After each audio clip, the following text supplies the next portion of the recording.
வணக்கம், வந்தனம், நமஸ்தே, நமஸ்கார். நம்ம தீபக் கேப்டன் ஆனதுலேருந்து என்ன நடந்துச்சு அப்படின்றத தான் இன்னைக்கு நம்ம பார்க்க போறோம். அதுக்கு முன்னாடி மக்களே, எங்க பக்கம் ஒரே புயலும் மழையுமா இருக்கிறதுனால கரண்ட் இல்லைங்கோ. அதனால இதுக்கப்புறம் எப்போ கரண்ட் வருதோ அப்பதான் வீடியோன்றதை தெரிவிச்சுட்டு வேற வழியே இல்லாம பழைய எபிசோட போட்டுட்டு இருக்கேன்றத மனப்பூர்வமா சொல்லிக்கிறேன். அப்படியே எங்க சைடு மக்களுக்கும் கொஞ்சம் ப்ரே பண்ணிக்கங்க.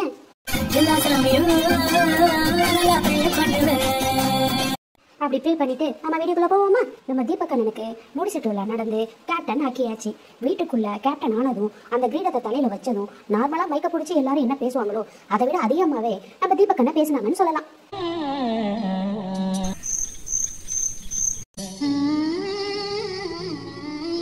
ஆனா என்ன முடிக்கதான் இல்ல, அப்படியே போய்கிட்டே இருந்துச்சு போயிடுச்சு. நாம விஷயத்துக்கு வருவோமா?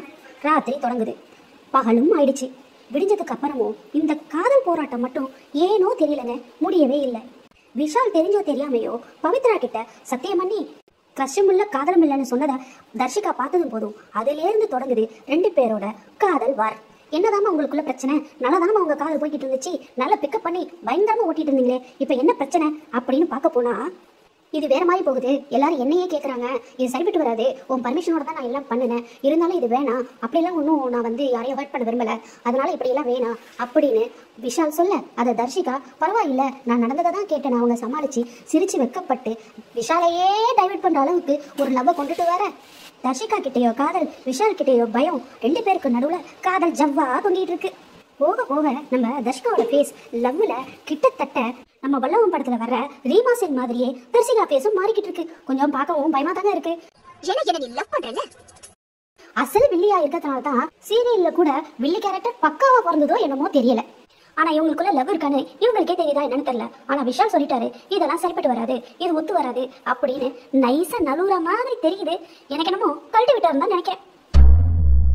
கட் பண்ணி அந்த பக்கம் போனா ஆனந்தி பிரபையும் ரொம்ப தீவிரமா ஒரு விஷயத்த டிஸ்கஸ் பண்ணிட்டு இருக்காங்க. வேற என்ன, வீட்டுக்குள்ள இருக்கவங்களோட புறணி தான்.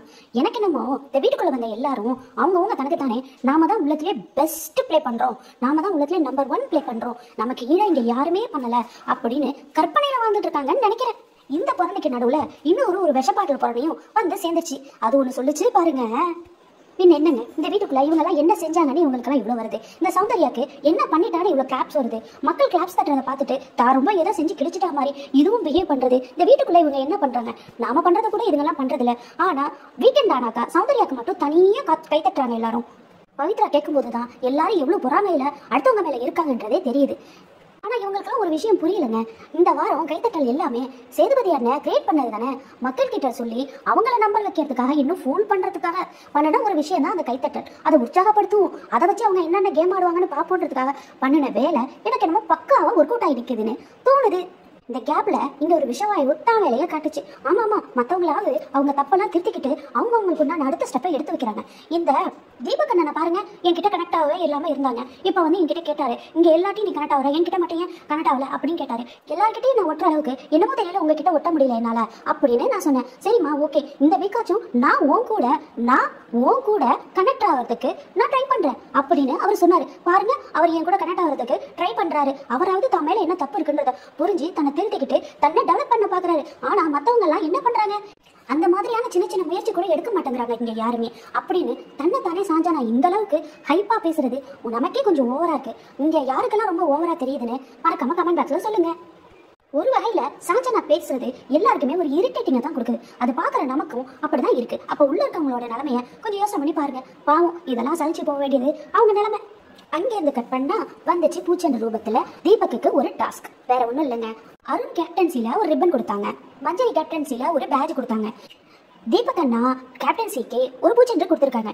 இன்கேஸ் தீபக் அண்ணா வந்து தன்னோட கேப்டன்சில எதுவும் சரியா நடந்துக்கலன்னா இதுல ஒவ்வொரு பூவா பிச்சு எடுத்துடலாம் அப்படின்றதுதான். சேம் தான், ஒவ்வொருத்தவங்களுக்கும் ஒவ்வொரு மாதிரி. தீபக் அண்ணனுக்கு பூச்செண்டு. அநேகமா தீபக் அண்ணனோட டேலண்ட்டுக்கு கண்டிப்பா அந்த பூவை பிக்கிற அளவுக்கு நடந்துக்க மாட்டாருன்னு நானும் நினைக்கிறேன். இங்க ஃபேவரட்டிசம் தானே அதிகமா ஓடுது. அதை தாண்டி அடுத்த டாஸ்க் ஒன்றும் தொடர்ந்து வந்தது. என்ன அப்படின்னா, இங்க ஆண்களின் நம்பிக்கைக்குரிய நபர் யார் அப்படின்னு சொல்லி வருஷப்படுத்த சொல்லியிருந்தாங்க. இதுல என்ன கொடுமை அப்படின்னா, சாஞ்சனா தான் 2வது ஆளுன்னு எல்லா பசங்களும் சொல்லும் போது உண்மையிலே ரொம்ப கொடுமையா இருந்ததுங்க.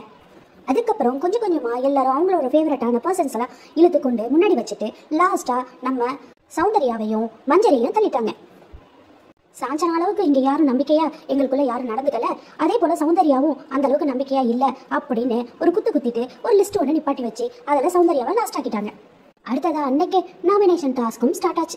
கொஞ்சம் டிஃப்ரெண்ட் ஆகி இந்த மாதிரி ஒரு இடத்துல அவங்களோட ஃபோட்டோஸை வச்சு அவங்கள பெயிண்டால கிராஸ் ஏஞ்ச் பண்ணி அவங்கள கசக்கி வீட்டுக்கு வெளியில போட்டுடணும். அவங்க இல்லைங்க, அந்த போட்டோவை அப்படி ஒரு ஆப்பர்ச்சுனிட்டி இருந்தா இங்க ஒருத்தவங்களை ஈஸியா வெளியில தள்ளிடலாமே. இது நடந்துட்டு இருக்கும் போதே டக்குன்னு streaming will be few minutes அப்படின்ற மாதிரி இதை போட்டுட்டாங்க. என்னடா முக்கியமான நேரத்தில் இப்படி ஆஃப் பண்ணிட்டீங்க அப்படின்னு பயப்படும்போது கொஞ்ச நேரத்திலேயே வந்துருச்சு. பார்த்தா தர்ஷிகா சத்யாவுக்கு கிராஸ் ஏஞ்ச் கொடுத்து வச்சுட்டு அவங்க நாமினேட் பண்ணிட்டு இருக்காங்க. சரி, அடுத்து வரதை ரெக்கார்ட் பண்ணுவோம் அப்படின்ட்டு பார்த்தா இங்க சாஞ்சனா அந்த வீட்டுக்குள்ள என்னமோ பண்ணிட்டு இருந்துச்சு. அது நிக்கிற நிலைமையை பார்க்கும்போது யாராவது பிடிச்சி வெளியில தள்ளி கதவு சாத்துங்கடா அப்படின்ற ரேஞ்சுக்கு இருந்துச்சு. உங்களுக்கும் இந்த சீனை பார்க்கும்போது இருந்துச்சு அப்படின்னா மறக்காம கமெண்ட் பாக்ஸ்ல சொல்லுங்க. ஒரு வழியா டாஸ்க் முடிச்சு பிக் பாஸ் லிஸ்ட்டை சொல்ல ஆரம்பிச்சாங்க. அதுல நம்ம சாஞ்சனா அப்பா கேட்கும் போதே குழுக்குழுன்னு இருக்கு. சாஞ்சனா வழக்கம் போல ஜாக்லின், ரஞ்சித், சத்யா, விஷால், ரயான், மஞ்சரி, ஆனந்தி, சிவா உள்பட ஒரு 10 பேரை நாமினேஷன் பண்ணியிருந்தாங்க. நாமினேஷன் டாஸ்க் முடிஞ்ச அடுத்த கொஞ்ச நேரத்திலேயே அடுத்த டாஸ்க்கும் ரெடியா வச்சிருந்தாரு நம்ம பிக் பாஸ். அதுக்கிடையில என்னுடைய பேர் இதனால கெட்டு போகுது, அதனால இந்த லவ் கண்டென்ட்ல இருந்து நான் வெளியில வந்துட்டேன், நான் அவளை லவ் எல்லாம் பண்ணல, எனக்கு இதை சொல்லி என்னை இன்சல்ட் பண்றாங்க, எதுக்கு அடுத்தாலும் என் பேர் எடுக்கிறாங்க, நானும் தப்பா போகுதுன்னு சொல்லிட்டேன், ஆனா ஒரு மாதிரி ஃபீல் பண்ணி என்னையே சுத்திட்டு இருக்கானு சின்னதா ஒரு ஓட்டம் உள்ளுக்குள்ள விஷாலுக்கும் அன்ஷிதாக்கும் ஓடிட்டு இருக்கு. அது யாரை பத்தினா தர்ஷிகாவை பத்தி விஷால் அன்ஷிதாட்ட இந்த மாதிரி சொல்லிட்டு இருக்காரு. அடப்பாவத்தே ட்ரூ லவ் புட்டுக்குச்சா. பேசிட்டு இருந்த அந்த கேப்லயே ஷாப்பிங் டாஸ்க்கும் வந்துச்சு. முந்தைய சீசன்லாம் எப்படி ஷாப்பிங் பண்ணாங்களோ அதே டைப்ல போர்டு கொடுத்து எழுதி கொடுத்து அதில் ஷாப்பிங் பண்ணணும்னு சொல்லிட்டாங்க. ஆனா அதுக்கு முன்னாடி பாயிண்ட்ஸ் அதிக நீங்க டாஸ்க் பண்ணணும் அப்படின்னு சொல்லிட்டு பாயிண்ட்ஸுக்கு டாஸ்கா ஆம்லேட் போடணும் அப்படின்னு சொல்லிட்டாங்க. ஆம்லேட் அப்படின்றதும் வீட்டில் உள்ள எல்லாரும் அந்த மஞ்சக்கரு உடையாம ஆம்லேட் போடணும், அதுதான் டாஸ்க் அப்படின்னு எல்லாரும் போட ஆரம்பிச்சிட்டாங்க. எல்லாரும் போட்டு எல்லாமே பர்ஃபெக்டா போடும்போது நம்ம தலைவி சும்மா இருப்பாங்களா, சௌந்தர்யா நானும் போடுறேன்னு சொல்லி ஒரு முட்டையை உடைச்சிட்டாங்க. ஒரு முட்டைக்கு 500 பாயிண்ட் மட்டும் தான் போச்சு. 8500 பாயிண்ட்டை வின் பண்ணிட்டாங்க.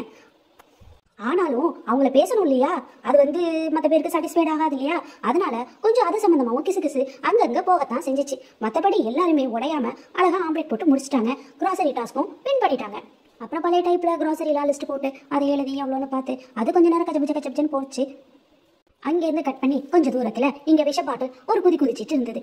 அப்படி என்ன அந்த விஷ பாட்டில் குதிக்குது அப்படின்னு பார்த்தா யாருப்பா எங்கள் கேட்க எடுத்தது, எங்கள் கேட்க எடுத்தது யாரு, என் பங்கு கேட்க எடுத்தது யாரு, எதுக்கு தேவையில்லாமல் என் பங்கு கேட்கலாம் நீங்கள் எடுக்கிறீங்க, என்னோட கேட்க என்ன கேட்காம நீங்கள் எப்படி எடுப்பீங்க, ஏன்பா எடுத்தீங்க, யார் எடுத்தது என் கேட்க அப்படின்னு ஒரு சீன் போட்டுச்சு. ஆனால் அந்த சீன் அங்கே ஒர்க் அவுட் ஆகல. அவங்க வேலையை பார்த்துட்டு இருந்தாங்க. இது 2 கத்திட்டு போய் அந்த கேட்க சாப்பிட்டுருச்சு. அல்பையிலையும் ரொம்ப மட்டமான அல்பனா சாஞ்சனா தான். எல்லாரையும் இது போலயே அல்பமாக இருப்பாங்கன்னு நினைச்சிருச்சோ என்னமோ தெரியல பாவம். இங்க எத்தனை பேருக்கு சாஞ்சனாவோட பிளேவும் சாஞ்சனாவையும் பிடிக்காது அப்படின்றத மறக்காம கமெண்ட் பாக்ஸ்ல சொல்லுங்க.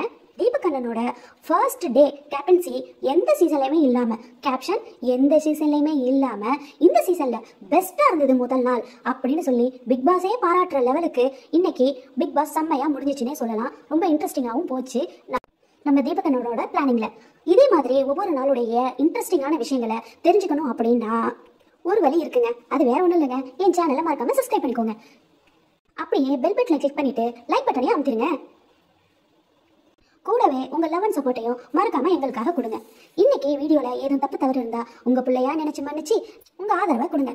ஓகே, அடுத்த வீடியோல பார்க்கும் வரை அட்டில் தென் பாய் பாய் மக்களே.